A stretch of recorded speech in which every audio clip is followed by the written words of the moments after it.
Jeste li ikad prišli ruži koja je jučer izgledala savršeno, a danas su joj listovi uvijeni, pupoljci ljepljivi, puni sitnih kukaca? Najgore je to što se štetnici pojavljuju tiho. U početku ih gotovo nitko ne primijeti, a onda odjednom prekriju cijelu biljku. Ako ih ne zaustavite na vrijeme, ruže vrlo brzo oslabe, sporije rastu i počinju gubiti cvjetove. Mnogi misle da su lisne uši problem samo za ruže, ali one napadaju gotovo sve u vrtu: paprike, krastavce, rajčice, voćke i mlade sadnice. Hrane se biljnim sokovima i doslovno iscrpljuju biljku iznutra. Listovi se počinju deformirati, biljka slabi, a često se pojave ljepljivi sloj koji privlači gljivice i dodatne bolesti. Ali postoji još nešto zanimljivo. Jeste li primijetili da se oko lisnih ušiju gotovo uvijek motaju mravi? To nije slučajno. Mravi zapravo štite lisne uši jer se hrane slatkom tekućinom koju one proizvode. Čak ih prenose s biljke na biljku i brane ih od drugih kukaca. Zato se često dogodi da uklonite lisne uši, ali se one brzo opet vrate jer su mravi još uvijek tamo. Zato ću vam danas pokazati jednu jednostavnu prirodnu mješavinu koju koristim kada želim zaštititi ruže i druge biljke bez jakih kemikalija.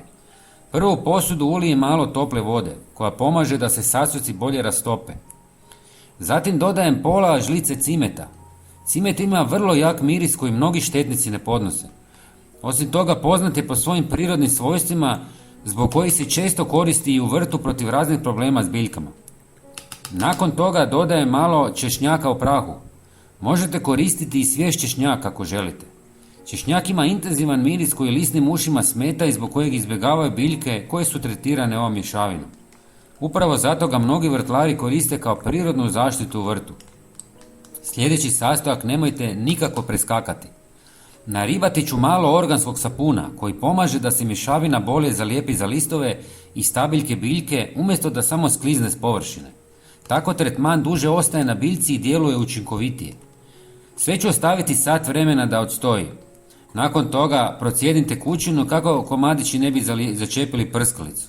Ulijem u špricu i poprskam ruže, posebno donju stranu listova gdje se lisne uši najčešće skrivaju. Najbolje je špricati rano ujutro ili na večer kada nema jakog sunca.